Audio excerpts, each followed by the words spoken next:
சிம்மம் ராசி அன்பர்களுக்கு 2025 தமிழ் புத்தாண்டு என்ன மாதிரியான பலன்களை கொடுக்க போகின்றது அப்படிங்கறது இந்த பதில பார்க்க போகிறோம்.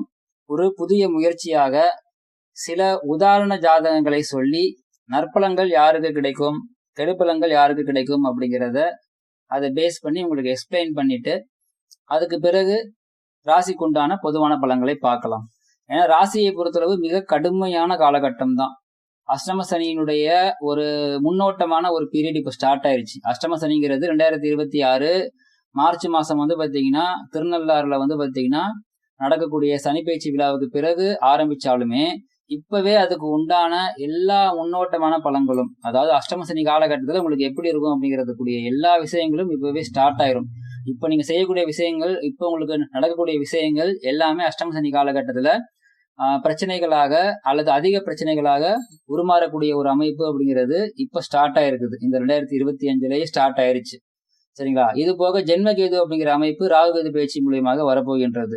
7ஆம் இடத்துல ராகு உட்கார போகிறார். இதுவும் கெடுதல். ஒரே ஒரு நன்மையான ஒரு ஆறுதலான விஷயம் என்ன அப்படின்னா பாத்தீங்கன்னா 11ஆம் இடத்துக்கு குரு வருகிறார். இது ஒண்ணுதான் உங்களுடைய ராசிக்கு ஆறுதலான விஷயம். சோ இவ்வளவு விஷயங்கள் இருந்தாலும் சுயஜாதகத்தின் அடிப்படையில தான் நற்பலன்கள் தீய பலன்கள் அப்படிங்கிறதுல மாற்று கருத்தே கிடையாது.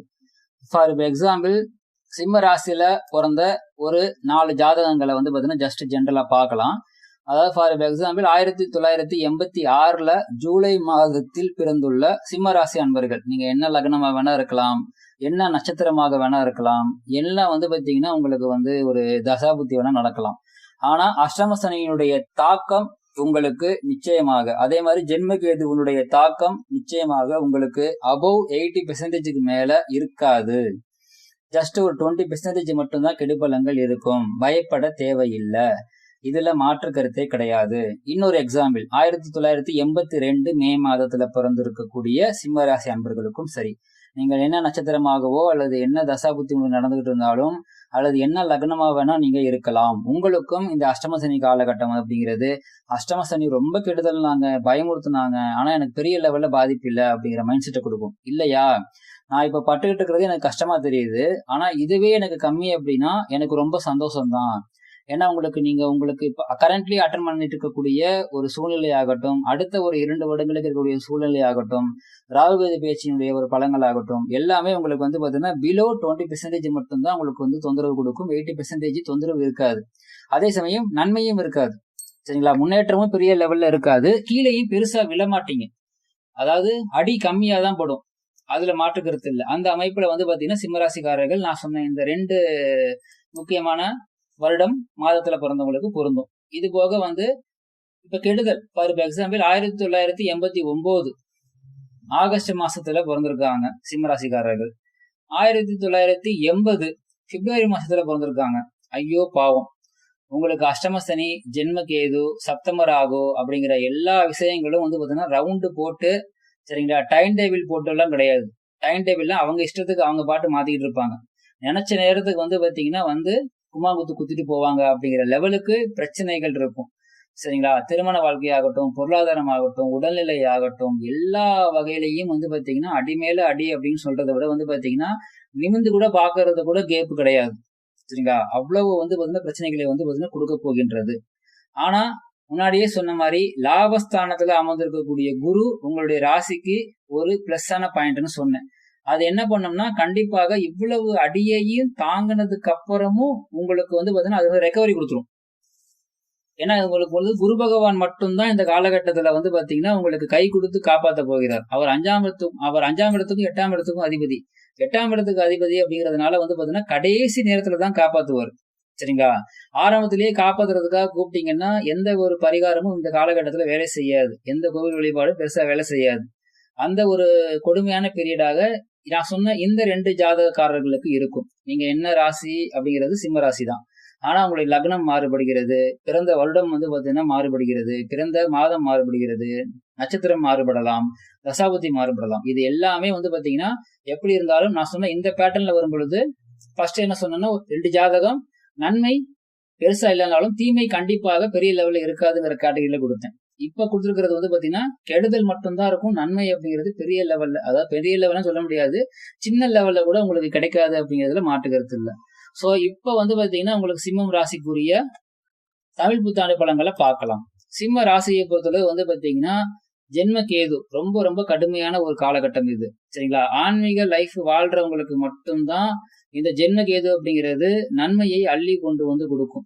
சரிங்களா? நன்மை அள்ளி வந்து கொண்டு கொடுக்கும்னா என்னன்னா, தீமையில இருந்து ஃபர்ஸ்ட் உங்களை காப்பாத்தும். அதுவே உங்களுக்கு ஒரு நன்மை தான். உங்களுக்கு ஒரு பெரிய ஆபத்து வருதுன்னு வைங்க, அந்த ஆபத்துல இருந்து உங்களை வந்து ஒருத்தர் காப்பாத்துனாருன்னு வைங்க, அந்த நேரத்துல உங்களுக்கு வேற எதுவுமே தெரியாது. நல்ல வேலைப்பா, நீ வந்து இந்த விஷயம் பண்ணலன்னா நான் அவ்வளவுதான் செத்து போயிருப்பேன், அல்லது வந்து பாத்தீங்கன்னா இனிமே நான் என்ன ஆயிருப்பேன்னு தெரியாது அப்படின்னு சொல்லி மிகப்பெரிய ஆபத்துல இருந்து உங்களை காப்பாற்றக்கூடிய ஒரு சக்தி இந்த ஜென்மகேது காலகட்டத்துல யார்கிட்ட இருக்குதுன்னா, ஆன்மீகம் சார்ந்த வாழ்க்கையை வாழ்ந்து கொண்டிருக்கணும். அது ரொம்ப முக்கியம். சில பேர் ஆன்மீகத்துல இருப்பாங்க, பேருக்கு ஆன்மீகத்துல இருப்பாங்க, ஆனா பண்றதெல்லாம் ஃப்ராடு வேலையா இருக்கும். மத்தவங்களை ஏமாத்துவாங்க, மிஸ்யூஸ் பண்ணுவாங்க. சரிங்களா? தனக்கு தேவையான விஷயத்துக்காக, தன்னுடைய சுயநலத்துக்காக வந்து பாத்தீங்கன்னா மற்றவர்களை காயப்படுத்துவார்கள், மற்றவர்களை ஏமாற்றுவார்கள், மற்றவங்களுடைய ரகசியங்களை வந்து பாத்தீங்கன்னா வெளியே சொல்லி அவமானப்படுத்துவார்கள். அந்த மாதிரி எல்லாம் இருந்திருக்கீங்க அல்லது இருக்கீங்க அப்படின்னா வெரி சாரி. இந்த 2025 சரிங்களா, உங்களை வந்து பாத்தீங்கன்னா 2026 7 8 அது வரைக்குமே வந்து பாத்தீங்கன்னா இந்த பலன்கள் வந்து பாத்தீங்கன்னா பொருந்தும். உங்களுக்கு என்ன பண்ணும் அப்படின்னா வந்து எவ்வளவு தூரம் உங்களை வந்து கீழே தட்டி விட முடியுமோ, எந்திரிக்க முடியாம கஷ்டப்படுத்த முடியுமோ கஷ்டப்படுத்தும். உடல் நலம், வயிறு சம்பந்தப்பட்ட தொந்தரவு, முதுகு சம்பந்தப்பட்ட தொந்தரவு, கண்ணு, அப்புறம் வந்து எலும்பு, நரம்புகள் அப்படின்னு எல்லா விதத்திலையும் ஏதோ விதத்துல தொந்தரவு இருக்கும். படிக்கிற குழந்தைகளுக்கு படிப்புல நாட்டம் இருக்காது. ஆஹ் அதாவது வந்து பாத்தீங்கன்னா ஸ்கூல் குழந்தைகளுக்கு, காலேஜ் படிக்கிறவங்களுக்கு, அல்லது ஸ்கூல் வந்து பிளஸ் ஒன் பிளஸ் டூ படிக்கிறவங்களுக்கு தேவையில்லாத கெட்ட சகவாச கொண்டாந்து கொடுக்கும். தவறான நபர்களுடைய பழக்க வழக்கம் கொண்டாந்து கொடுக்கும். தவறான காதலை கொண்டு வந்து கொடுக்கும்.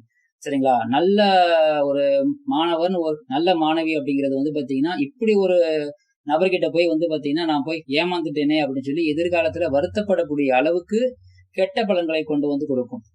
சரிங்களா? சோ இது எல்லாமே வந்து பாத்தீங்கன்னா இந்த காலகட்டத்துல உங்களுக்கு ரவுண்டு கட்டி கொடுக்கும். செகண்ட் திங், உங்களுக்கு வந்து பாத்தீங்கன்னா அஷ்டமஸ்தானத்தில் வந்து அமரக்கூடிய ஒரு சனி பகவானுடைய ஒரு பார்வையானது 2ஆம் இடத்தையும் 5ஆம் இடத்தையும் 10ஆம் இடத்தையும் பாக்குறாரு. சோ தொழில் வந்து பாத்தீங்கன்னா பிரச்சனைக்குள்ளாகும். குழந்தைகளால நிம்மதி இல்லாத ஒரு நிலை அப்படிங்கிறது இருக்கும்.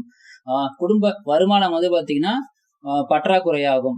நிறைய கடன் வாங்குற மாதிரி இருக்கும். கடன் வந்து பயமுறுத்தும். சரிங்களா? வாழ்க்கை துணை வழியே வந்து பாத்தீங்கன்னா பிரிவினை வரலாம். வாழ்க்கை துணை கிட்ட சண்டைன்னு ஓடிட்டு இருக்கும். நிம்மதி இல்லாத ஒரு மனநிலை இருக்கும். கூடவே வந்து பாத்தீங்கன்னா முயற்சிகள் எல்லாமே வந்து பாத்தீங்கன்னா முட்டுக்கட்டைகளாக மட்டுமே இருக்கும். நீங்க ஜஸ்ட் வந்து பாத்தீங்கன்னா காலையில எல்லாம் ப்ரிப்பேர் பண்ணி வந்து பாத்தீங்கன்னா வச்சிருக்கீங்க, 2 வீலர் எடுத்துட்டு போகணும். எழுச்சி வந்து பாத்தீங்கன்னா 2 வீலர் பஞ்சர் ஆயிருக்கும். பஞ்சர் ஓட்டுற ஒரு ஆள் பக்கத்துல இருக்க மாட்டாரு.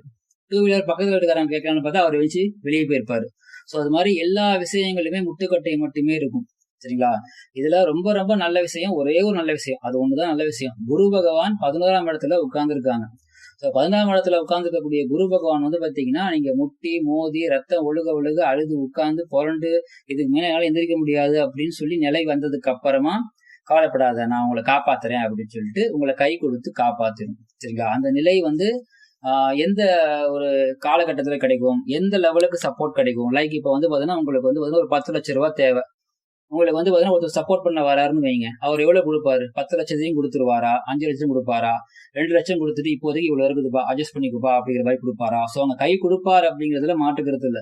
குரு பகவானால் உங்களுக்கு இருக்கக்கூடிய எல்லா பிரச்சனைகளில் இருந்தும், சரிங்களா, பிரச்சனையினுடைய கடைசி கட்டத்துல அவரால் முடிஞ்ச ஹெல்ப் பண்ணுவார். அவரால் என்ன ஹெல்ப் முடியும், எந்த அளவுக்கு நீங்க ரிசீவ் பண்ணிக்கக்கூடிய தன்மை இருக்குதுங்கிறத பொறுத்துதான் அது. அதாவது லைக் இப்ப வந்து அவர்கிட்ட வந்து பாத்தீங்கன்னா ஒரு பெரிய வந்து பாத்தீங்கன்னா ஒரு வாட்டர் வந்து பாத்தீங்கன்னா ஒரு லாரியே வச்சிருக்காரு. சரிங்களா? உங்க வீட்டுல எவ்வளவு கொள்ளளவு இருக்குது வாட்டர் ஊத்துறதுக்கு, அந்த அளவுக்கு தான் ஊத்த முடியும்.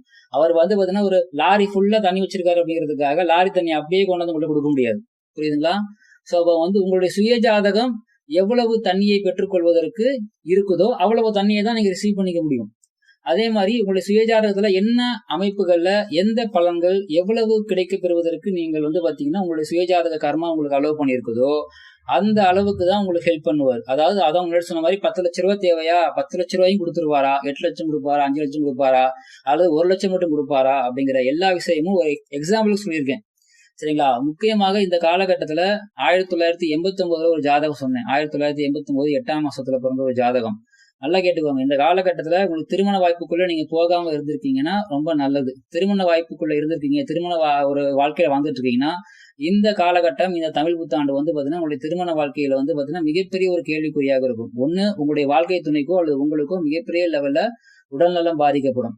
அப்படி இல்லையா 2 பேத்துக்கும் வந்து பாத்தீங்கன்னா பிரிவினை ஏற்படுத்தி கொடுத்துரும். சோ இது எல்லாமே சுயஜாதக அடிப்படையில தான்.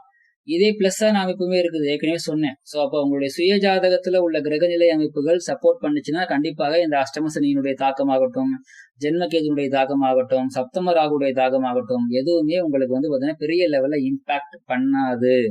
அதே சமயம் பெரிய லெவல்ல இம்பாக்ட் பண்ணாம இருக்கிறதே பெரிய நன்மை தான். நன்மைனா வந்து பாத்தீங்கன்னா உங்களுக்கு வந்து நன்மையை கொண்டாந்து கொடுக்கறது மட்டுமே நன்மை கிடையாது. தீமையை தடுப்பதும், தீமை தடுக்கப்படுவதும் நன்மையே. சோ அந்த நன்மைகள் உங்களுக்கு கிடைக்கப் பெறுவீர்கள். இட் டிபெண்ட்ஸ் அப்பான் உங்களுடைய தனிப்பட்ட சுய ஜாதகம். சோ உங்க சுய ஜாதகத்தை பேஸ் பண்ணி உங்களுக்கு நன்மைகள் உண்டா அல்லது வந்து பாத்தீங்கன்னா தீமைகள் தடுக்கப்படுமா, எந்த அளவுக்கு தடுக்கப்படும், எப்படி இருக்கும் அப்படிங்கறதெல்லாம் வந்து பாத்தீங்கன்னா ஜாதக கன்சல்டேஷன் பார்க்க வரும்பொழுது கண்டிப்பாக விளக்கமாக கொடுக்கப்படும். வாழ்த்துக்கள்.